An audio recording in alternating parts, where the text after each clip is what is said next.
एक गरीब परिवार में एक माँ और उसका छोटा बेटा रहते थे। माँ दिन रात मेहनत करके अपने बेटे को पढ़ा रही थी ताकि वह एक अच्छा इंसान बन सके। बेटा पढ़ाई में होशियार था, लेकिन वह अपनी माँ की गरीबी और संघर्ष से हमेशा परेशान रहता था। एक दिन बेटे ने माँ से कहा, माँ, जब मैं बड़ा आदमी बन जाऊंगा तो तुम्हें ये मेहनत नहीं करनी पड़ेगी।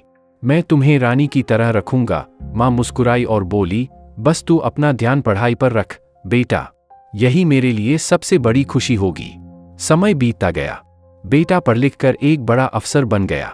उसने एक सुंदर घर खरीदा और अपनी माँ को अपने पास बुला लिया।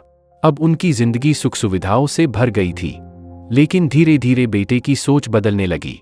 वह अपनी माँ को लेकर शर्म महसूस करने लगा, क्योंकि वह पुराने कपड़े पहनती थी और गांव की सादगी में जीती थी।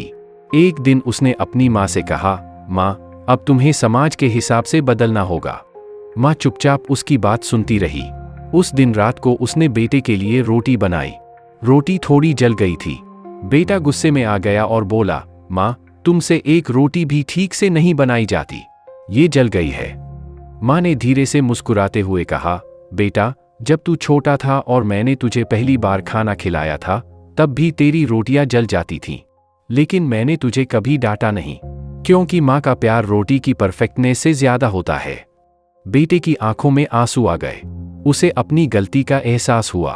उसने अपनी माँ से माफी मांगी और कहा, माँ, तुम्हारे हाथों की हर रोटी मेरे लिए सबसे खास है, चाहे वह जली हुई हो या सही। सीख, माँ का प्यार और त्याग निस्वार्थ होता है। हमें उनकी कद्र करनी चाहिए और उन्हें वैसे ही स्वीकार करना चाहिए जैसे वे हैं।